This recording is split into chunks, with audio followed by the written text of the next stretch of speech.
नमस्कार साथियों, मैं रत्ना वोरा अहमदाबाद गुजरात से मेरे YouTube चैनल रत्ना वोरा बेबाक में आप सभी का बहुत बहुत स्वागत है।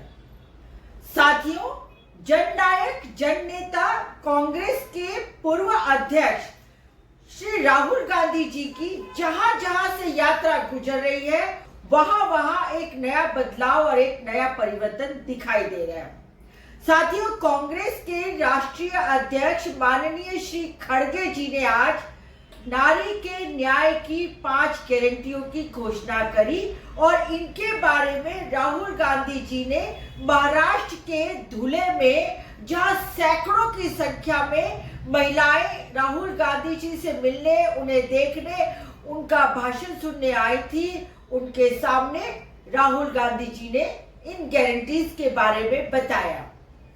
साथियों, राहुल गांधी जी ने जो पहली गारंटी के बारे में बताया वो महिला न्याय को लेकर है और जिसके अंदर हर एक गरीब महिला, फिर चाहे वो किसान हो, मजदूर हो या बेरोजगार हो, कोई भी महिला पर गरीब महिला को हर साल 1 लाख रुपया दिया जाएगा और इस योजना का नाम दिया है महालक्ष्मी योजना। और इस योजना को लेके पूरे देश की महिलाएं अति उत्साहित हो चुकी हैं, क्योंकि महिलाओं ने पिछले 10 साल में मोदी का शासन देखा, मोदी का सरकार देखी और मोदी सिर्फ और सिर्फ जुमलेबाजी के अलावा कुछ नहीं किया है। ये पूरे देश को पता चल गया है, क्योंकि मोदी ने एक तरफ कहा था कि अगर बेरोजगारी हटानी है तो पकोड़े तल लो, और आपने देखा किस तरीके से दिल्ली यूनिवर्सिटी की assistant professor Ritu Kumari university में पकोड़े सचमुच तलने को मजबूर हो गई। ये मोदी के राज में सबने देखा। इसलिए इस महालक्ष्मी योजना को लेकर पूरे भारत देश की महिलाएं बहुत ज्यादा उत्साहित है।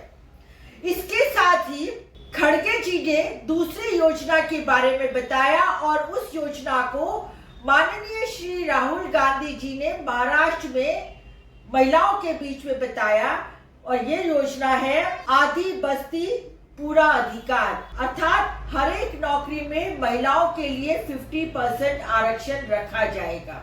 साथियों, माननीय श्री खड़गे जी ने तीसरी न्याय की गारंटी, नारी न्याय की गारंटी की बात करी और वो गारंटी है शक्ति सम्मान। अर्थात इस योजना में जो भी आंगनवाड़ी बहनें हैं, आशा वर्कर बहनें हैं, मध्याह्न भोजन की कार्यकर्ता है, उन सबको केंद्र सरकार 2 गुना हिस्सा अपना बढ़ा कर देगी।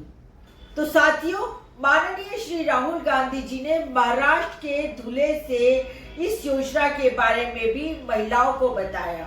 इसके बाद कांग्रेस के राष्ट्रीय अध्यक्ष माननीय श्री खड़गे जी ने चौथी घोषणा की और उस घोषणा के मुताबिक अधिकारों की मित्रता की बात की, अर्थात महिलाओं को इस योजना के अंतर्गत उनके कानूनी अधिकारों के बारे में बताया जाएगा और यह काम पंचायत लेवल से शुरू होते हुए आगे तक किया जाएगा और हर एक महिला को उनके अधिकारों से जागरूक किया जाएगा। और इस योजना के बारे में भी राहुल गांधी जी ने महाराष्ट्र में महिलाओं को बताया। अब 5वीं घोषणा दिल्ली से कांग्रेस के राष्ट्रीय अध्यक्ष माननीय श्री खड़गे जी ने की और उस योजना का नाम है सावित्रीबाई फूले छात्रालय। अर्थात पूरे देश में कामकाजी महिलाओं के लिए एक हॉस्टल खोला जाएगा और अभी जितने भी हॉस्टल हैं उन सभी हॉस्टल की संख्या भी 2 गुनी की जाएगी। और इस बात को भी राहुल गांधी जी ने नारी न्याय गारंटी के तहत महाराष्ट्र में बताया और ये घोषणाएं की हैं। तो साथियों, जिस तरीके से कांग्रेस ने महिलाओं के लिए घोषणाएं की है उससे महिलाएं बहुत उत्साहित हो गई हैं। और साथियों, जिस तरीके से कांग्रेस ने महिलाओं के लिए विभिन्न योजनाओं की घोषणा की है उससे एक बात तय है कि अब पूरे देश में परिवर्तन की लहर चल पड़ी है और 2024 में मोदी सरकार को मुंह की खानी पड़ेगी। ये चाहे कितने भी गुलबांगे करे, परंतु अब 2024 में किसी भी हालत में मोदी सरकार टिकने वाली नहीं है। तो साथियों, आज का मेरा वीडियो मैं यहीं समाप्त करती हूँ, कांग्रेस की 5 नई नारी न्याय की घोषणाओं के साथ। यदि आपको ये मेरा वीडियो पसंद आया हो तो मेरा YouTube चैनल रत्ना वोरा बेबाक को सब्सक्राइब कीजिए, ज्यादा से ज्यादा लाइक कीजिए और ज्यादा से ज्यादा शेयर कीजिए। साथ ही मैं आपको इंस्टा पे, फेसबुक पे और एक्स पर भी आप मुझे फॉलो कर सकते हैं। फिर मिलती हूँ एक नई वीडियो के साथ, एक नई बात के साथ। नमस्कार।